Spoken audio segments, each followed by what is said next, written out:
Hello and welcome to another episode of the Elite Agent Masterclass. It is the final episode of 2024. So today, Jack and I are going to wrap up the year. We're going to share the lessons that we've learned from this year in business. We are going to recap over some of the amazing episodes that we've recorded, primarily with the guests that we've had on. It would be too self-congratulatory for us to say the amazing episodes that we've recorded on our own. And we're also going to give you a little insight into what's to come in 2025 for the Elite Agent Masterclass. So, Jack, let's dive in. Lessons learned from 2024. What are you saying? So, well, firstly, I think it's a good time to be sharing this pod as we've got our Avenue Christmas do a little bit late tonight. So it's a good job we got this out of the way today and not tomorrow. Probably some sore heads tomorrow morning. But yeah, I think there's been a lot of that's been learned. And I suppose this whole podcast is all about how we can improve the industry, innovate, look for new ideas. And I think we've had some amazing guests come on and share some great processes, great systems, great innovation that they've got throughout their businesses. My biggest lesson for this year so far is probably everything has a process. And the more clear you can get on that process and taking the time out to build the process, taking time out to plan and be prepared will help you move a lot quicker.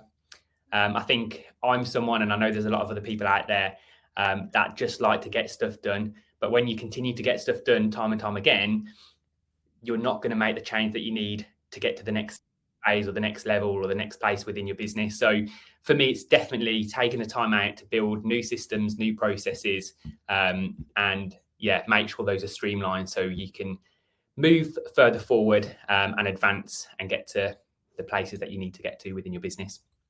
Yeah, there's a phrase, isn't there? What's the phrase? You touched on it just then. If you keep doing what you've always done, you can't get what you want. I can't remember the actual phrase. So any guests listening in, drop a comment to let us know what the phrase is. But it's about being able to move forward, right? Yeah, if you keep doing what you've always done, you're going to get the same. What you always got. Yeah, something along those lines, isn't it? Keep doing what you've always done, you'll always get what you always got. And so, do you know, it's an interesting lesson that you've shared, because I would be inclined to agree. Would I say it's my number one lesson? No, but I would agree that from a systemization perspective, like as a character, you're very much a doer. I'm a creator. I like to come up with new ideas. So between the two of us, actually, it's quite a good blend. You know, I can be really creative. You like to get shit done. Hashtag GSD and all that. But actually, sometimes taking a step back and going, how can we automate that in some way, but still keep it personal, still maintain the standards and the quality, and without losing the personalization? But is there a way to systemize that process, automate that process, use AI in some way to drive the business forward? And actually, sometimes, like, I'm creative, you're a doer, and sometimes I would say we've been very good at getting to where we've got to, but we've done it probably slightly harder than we needed to because it didn't actually have the most robust plan behind it. Yeah, no, I'd agree. I think there's, the last few weeks and over the next few weeks coming, we've spent a lot of time looking at the business, how we can improve it, how we can use modern technology to streamline processes, provide better support to the agents, help the agents systemize their businesses more, and become them more productive. And I think in doing that, like you said, you could move a lot quicker if you are able to put those systems and processes in place. And going back to that phrase that you just mentioned, since I've noticed it, and since I suppose it's been my lesson this year that I've learned, put the systems in place. And if you don't make those changes, you're always going to get the same results. It's something I've been sharing with sellers quite a lot as well. If you continue to work with the agent or similar agents to the current agents that you're working with, and they're not going to do anything different, you're going to end up getting the same results. So if you want something different and you want to get the results that you're looking to achieve, you've got to do something different. You've got to look at a different approach. And it's very similar in business, and you can relate that back to clients as well. So it's something that we've used quite recently with a lot of clients. And going into the new year, we've got a lot of new listings that are coming on, a lot of new clients we're going to be working with, because they want to see that change in the new year. They want to do something different. So I think it relates, and it's quite useful to relate that back to clients as well as using it in your business. Totally agree. I think the other lesson that I think is a spin-off from your share, systemization, absolutely, automation, try to create processes that can make the journey easier. But I think the number one, the core lesson for me and amongst all of that is be patient enough to sit and think these things through, plan them out. More time in the planning phase, more time in the creating the plan phase will save shed loads of time in the weeks that then follow when you're implementing said plan. I think that would be fair. The patience to sit, because we're not particularly patient people, right? We like to just go, yeah, we're going to do that, go. That's very much our natural instinct. Whereas I think one thing that you and I have had to really work on from a business leadership perspective over the last year is starting to really flex that patience muscle that is quite weak in both of us. Yeah, definitely. I think we've got to a place now, and I think it's different for different people in their businesses. When you first launch a business, I think it's so important to have a plan. I think so many people go into the self-employed environment not really having a plan, just thinking they're going to go out there and find listings. Yeah, wing it. Essentially, there's no methodology to what they're going to be doing. I suppose over the last 18 months to 2 years, we've built a pretty robust process for new agents coming into the business. But it is, we say to everyone, it's a 90-day program. And until you've hit those 90 days, you don't have much to be able to review. As soon as you've got that to review, like for us now, 3.5 years into the business, coming up to 4 years, we've got a lot of data. And we're now able to look at that data and see what's worked really well and see how we can use that data to make the right decisions, because the decisions we're making now are much bigger than what they were 3.5, 4 years ago. So I totally agree. I think the planning is really important. And once you've got the data, you can then start to use that data to change or twist the plan slightly to make sure you're moving quicker and in the right direction. And some people listening to this that are either employed agents or operate as self-employed agents. So they don't run a brokerage like we do. They are operating day to day. They might be listening and going, okay, so how is that relevant to me, my role, being an elite agent? And I think data, no matter how big the business is, no matter how big your role is, no matter whether you're employed or self-employed, it can drive decision-making at any level. It's a little bit like, and the analogy is always a very easy one to use, and it's connecting it back to the gym, isn't it? And that's, you see people in the gym that have got the little notebooks and they're writing down their weights and the number of reps and all this sort of stuff. That's all data. And all they're doing is tracking their data so that the next time that they work out, if they're in a stage of progressive overload, they want to put on a little bit more weight than last time, or they might want to push out a few more reps than they did last time, or they might want to run a bit further than they did last time, or they might want to run in a faster time than they did last time.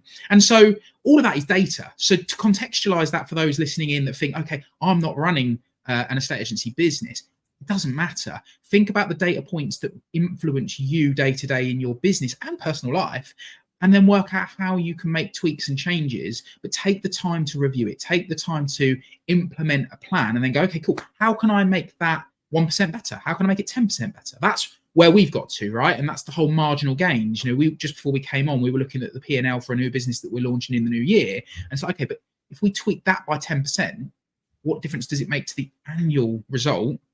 And that 10% is nominal in the numbers, but is monumental over the course of a year, right? Yeah. I think for anyone that is, we talked about changing plans and doing things. Now is the perfect time, I think, if you are considering what next year is going to look like. And we went through this the other day with our business coach. We also spent some time with our agents planning for the new year in 2025. I've got the book for anyone. You've ordered the book. Yeah, so for anyone who is listening on Spotify or Apple Play, I'm holding up Your Best Year Yet book, which was introduced to us by our coach. And there's some really good questions in there around opening your mind to thinking what's possible next year and helping you build your goals and your plan for the new year. I think you have to start with what you want to achieve, and then your business plan will help you achieve those goals. And then it's putting those steps in place to make sure you can achieve them.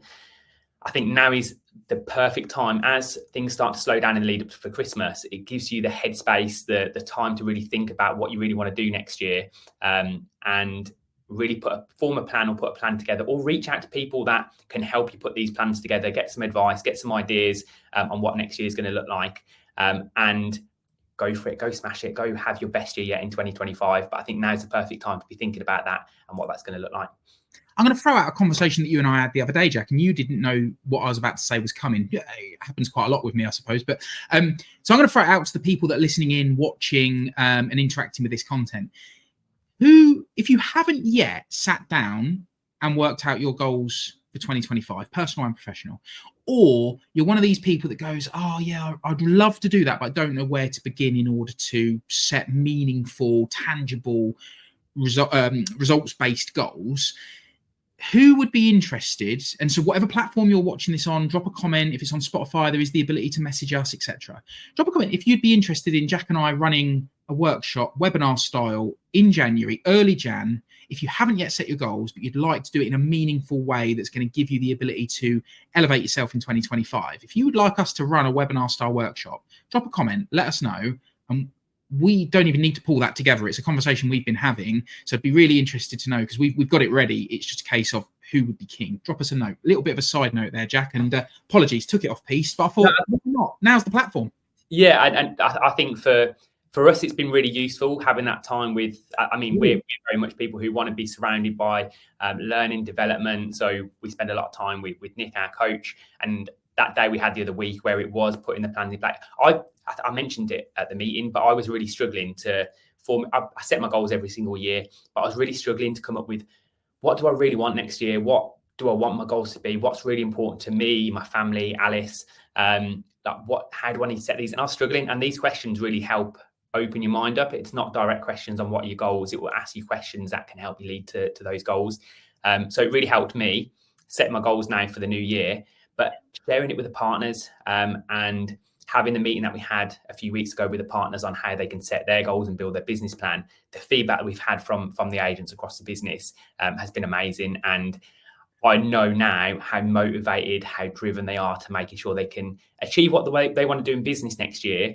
But it's because it's attached to the goals that they want to do for their family and what they want to do personally, not because it's just down to the money.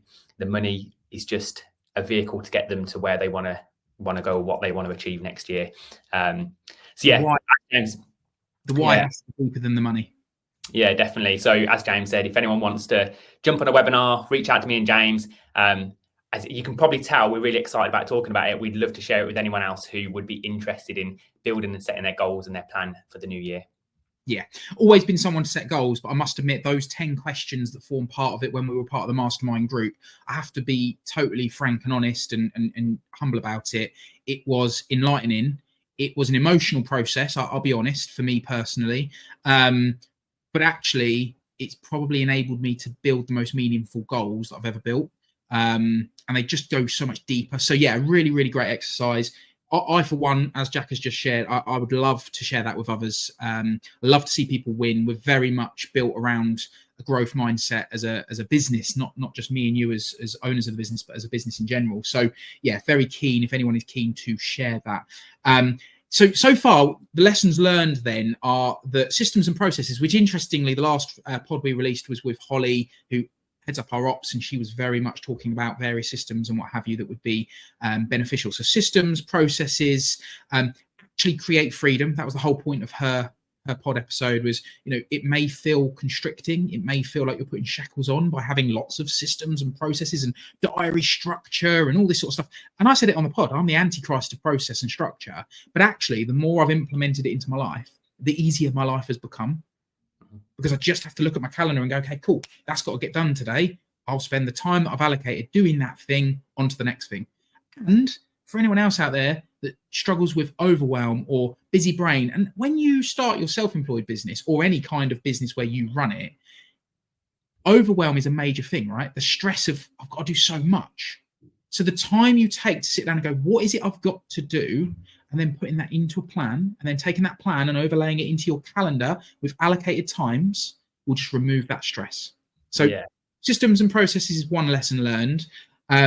Setting meaningful goals is another. For me, what is the biggest lesson I've taken from the last 12 months? What is the biggest lesson? Innovation. The biggest lesson for me, we're big on it anyway. We like to innovate and iterate.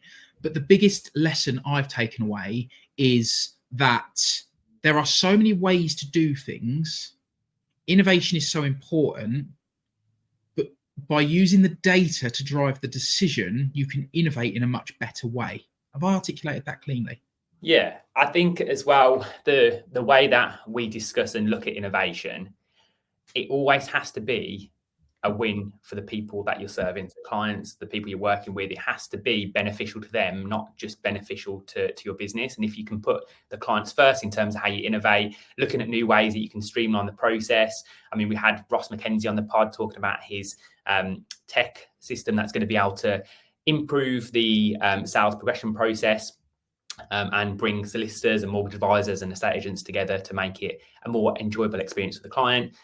Innovation is really important, as long as it is innovating for the clients and going to make the whole journey or whole estate agency experience a better place. And I think as well, we've looked at different ways we can improve our marketing over the years, and there's going to be people that are going to start to catch up. I think it's really important that we continue to stay one step ahead, but making sure that we're doing it for the benefit of the customer, I think this is the most important thing as well. Yeah, we look at it through, when we're making decisions, we look at it through the lens of 3 wins, don't we? It's the win for the agent, the partner agent within our brand, the win for the customer, and then the win for the brokerage. And it's in that order, because for me, and I think we're very aligned on this, the partner agent comes first, because as long as it's very much Richard Branson philosophy, right? It's if the people that you look after, the in his world, the staff, but for us, it's our partners. If they're happy and they're thriving and they've got the best tools and the best resources, then their customers are going to be happy. So then the brokerage wins, right? So if it's a win for those 3, then for us, it's a good decision to make. So yeah, for me, it's about the innovation, staying ahead. That's probably my biggest learn. So Jack, we talked about the episodes we've recorded this year. Do you have a top 3? It's difficult, because I think we've had some great guests on the pod. We've had, I really enjoyed the one that you and Perry recorded. I thought there was some great advice in there. I also really enjoyed the one with Connor Harris as well, again, who runs a very similar self-employed model as well, down the south. Some really good stuff shared. We had Chris Webb on the pod, which was a great episode as well. Simon Gates, Ross Mckenzie. We've had some really, really interesting guests. I don't think I can pick a top 3, but I think it's certainly, it's been all of those guests that we've had on that have been able to share their experiences. And have also, I think there's been a lot of alignment with the guests that we've had on the pod. Very similar in terms of the vision, very similar in terms of them wanting to improve the estate agent experience, either for the clients or for agents across the industry. So I think it's been really good, and I'm really excited for some of the guests that we're going to be seeing next year as well come onto the pod too. But yeah, to pinpoint one, I think it's difficult. What about you? Have you got a top 1 or top few? I was thinking about it before we jumped on, because I knew this was one topic we'd be talking about, is like the past episodes that we've recorded, and there were 3 that I wrote down that sort of sprung to mind. I was looking back through the old episodes and I was like, yeah, that was a brilliant share. And 2 of them are our partner agents, and one of them was an external guest. I think all of the external guests we had on shared some absolutely brilliant tips, advice, stories, anecdotes. But one of the episodes that really stuck out, and I've listened back to it a couple of times, is the one I recorded with Perry. I think Perry does share some immense value. And there were just 5 or 6 things that he shared on that episode where I was like, it just either a really great reminder, or do you know what a great idea. So a real light bulb episode for me. So that was one. And then the other 2 is very much because the Avenue as a brand was built to help people create the lifestyles and the freedom that they wanted to create, and in whatever shape that looks. And some people might listen in or watch this and go, oh yeah, here we go, work-life balance and, work 4 hours a week and all that bollocks. It isn't about that. It's about having choice. And so the 2 episodes were Emma Nugent and Ben Dunn, because they have changed their lives by being a part of the Avenue brokerage. And that for me is so exciting. I don't give 2 shits really about the money. It's not about that. It's about the lifestyle. Emma Nugent joined us from Purple Bricks, earning £1,600 a month. She is now in a position where they've just moved house to a lovely big family home, dream home. They have just gone to the F1 in Dubai for her husband's 40th, fully paid for by Emma.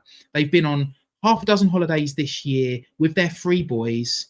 She is living the exact life that she wanted to create. because of the freedom that this has created for her. And she's £1,600 isn't even a fraction of one deal for her now. Yeah, it's the difference in what she's been able to create through the platform has been crazy, absolutely crazy. And she's worked, but just for the record, for those listening in, this isn't about me saying, look at what we've done for Emma, the platform we've created. This is about me shining the light on her and saying, like, yes, great, we've created the brand, we've created all this, that, and the other. She was a major part of that happening, but it's more about the work ethic and the commitment and the long-term commitment to the vision she wanted to create. Because there were 100% moments during her journey where she went, I don't know that this is going to work for me.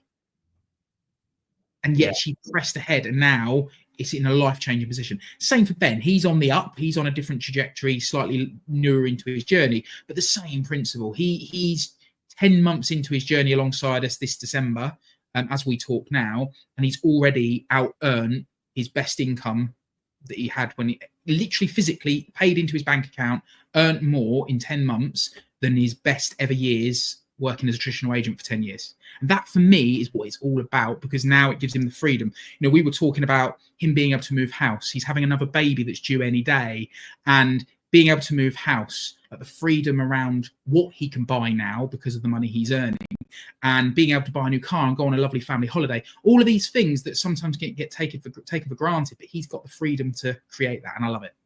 Yeah, I think that's also what there are other self-employed models out there. And I think that's what the self-employed models do offer now. And it's becoming so popular. It's growing rapidly. There's multiple brokerages out there that are now either offer self-employed or are now offering a form of self-employed, even other businesses now that are starting to build a self-employed arm to their business. And I just think it gives people freedom, especially when you are able to build the business your own way. And for people within our business, it's taking on those more premium style properties, being able to charge what they are really truly worth, and working with a lower volume of clients, but still being able to earn incredibly well and have that better work-life balance, or the freedom that it offers. So yeah, I think the movement of the self-employed is something that we are clearly very behind. We're obviously biased, but I think the reality is that the proof is in the pudding of so many, whether it's our brokerage or not. There's so many examples of people earning life-changing sums of money. And I make it about the money because it's tangible, it's measurable, but it's the impact that money then has on their lifestyle and the way they want to lead their lives and the choices they make further down the line. You know, I always had an ambition from a very young age, instilled in me from my very, very first boss, mentor. And it was very much about, I don't want to have to work until I'm 65. I don't want that. I want the choice not to have to. And I set a goal when I was young. I'm 38 in March, and my goal was by the time I'm 40, I will be in a position where I can choose how, when, and where I work. It's not about cutting corners. It's not about being work shy. It's about having choice. I've got 2 young children, and when I turn 40, one of them will be 6, the other will be 5. I want to be in a position where I say to them, and my other half, Hayley, right, kids, it's the summer holidays. We're going on safari for 6 weeks. I want to have the choice to do it. It's not about the money. The money just gives the freedom to make those choices. And that's the thing I love about the model. But what I will add as a really, really solid caveat to that point is, if you haven't got the work ethic, if you are lazy, if you think it's just going to be given to you on a silver platter and you can just have it all your own way and you're not going to have to put a shift in for the first 12 to 18 months, then forget it. Don't bother. It's a complete waste of your time, money, and energy. So really strong caveat. If you're prepared to give it everything you've got for at least 18 months to 2 years minimum, then you can create the life and the business that you dream of. You can, fact. Yeah. And I think for anyone that's listening to this, that is still curious, that hasn't made the move to self-employed or has been thinking about it or looking into it, I would highly recommend going and listening to the episode with Emma and Ben, or any of the other agents within self-employed, because I think it will give you a real insight and different perspectives as well, because they've both got very different lives, very different family lives, and they build their businesses around their life. And that's really important. Personal, family time, their lives come first, and then the business is built around what they're looking to achieve.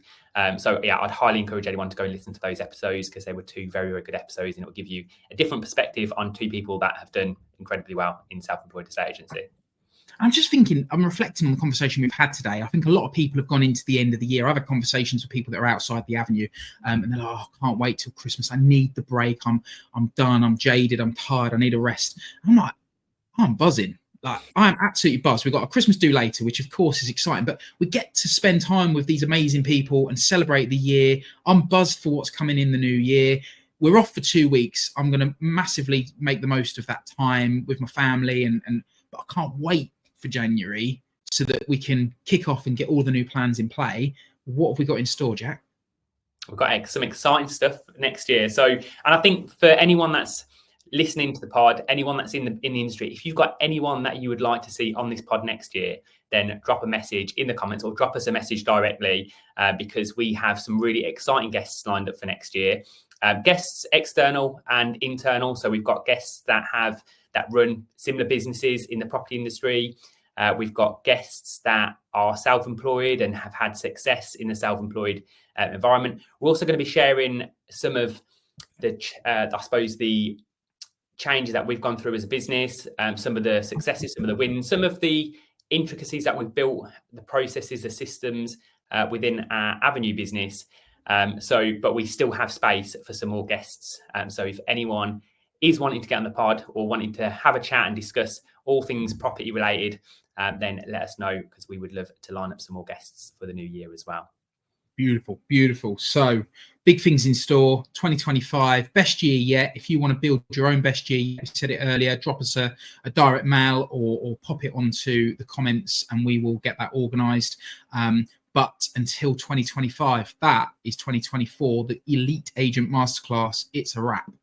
Just a big thank you as well for anyone that's listened to the pods, anyone that's liked the pods, or anyone that's engaged with us. Thank you for your support over this year, and we can promise you next year the pods are going to be becoming bigger and better. So yeah, we will look forward to seeing you all back in 2025. Let's go. Have a great Christmas all.